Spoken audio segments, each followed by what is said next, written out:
मादीला रिझवण्यासाठी हवेत झेपावलेल्या या तणमोराची ही झेप त्याला नष्टप्राय पक्ष्यांच्या यादीत घेऊन गेले.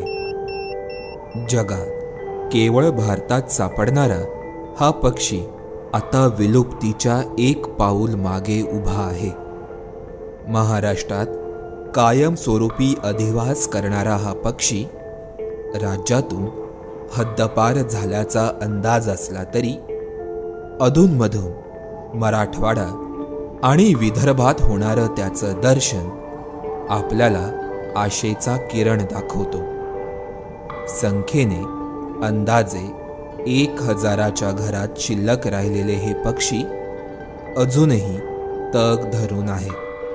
अधिवास नष्टता ही एखाद्या पक्षाला विलुप्तीच्या मार्गावर कशा पद्धतीने आणू शकते याचे मूर्तिमंत उदाहरण म्हणजे तणमोर.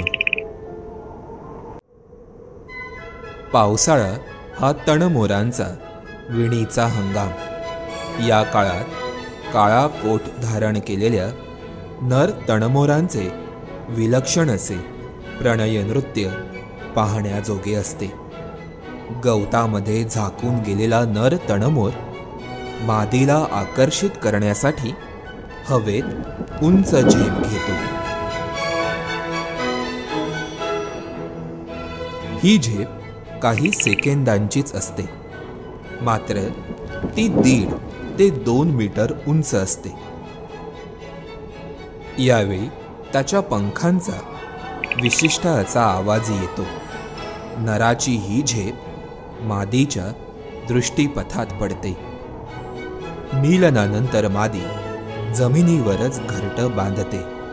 त्यामध्ये साधारण 2 ते 4 अंडी घालते. गवताळ प्रदेश सोबत कोरडवाहू शेती यांसारख्या अधिवासांमध्ये ही घरटी असतात. अत्यंत सावध, लाजाळू आणि अवघ्या 45 सेंटीमीटरचा असल्यानं हा पक्षी क्वचितच दिसतो. 2021 साली IUCNने तणमोर पक्षाला संकटग्रस्त श्रेणीमधून नष्टप्राय प्रजातींच्या श्रेणीमध्ये हलवले.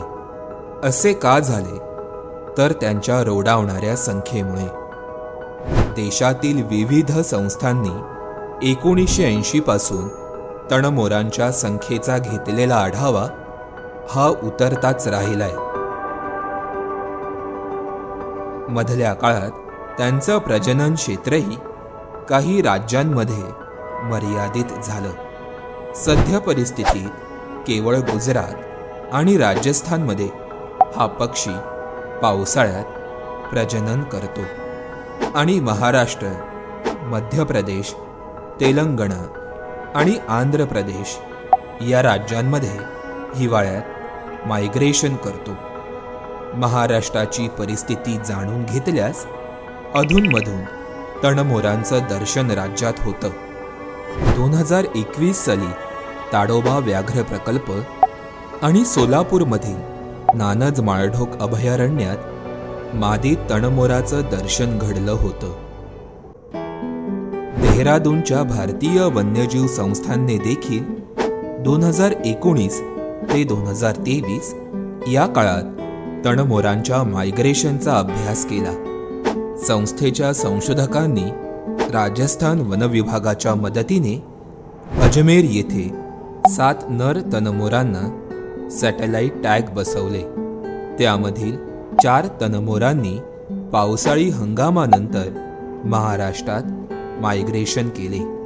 या मायग्रेशन दरम्यान या पक्ष्यांचा वावर राज्यातील 16 जिल्ह्यांमध्ये आढळून आला. संभाजीनगरमधील सिल्लोड आणि सोलापूरमधील मंगळवेढा परिसरात हे पक्षी 30हून अधिक दिवस राहिले आणि त्यानंतर राजस्थानमध्ये पुन्हा परतले. महाराष्ट्रात सध्या परिस्थितीत तणमोरांचे प्रजनन होत नसल्याचा अंदाज आहे.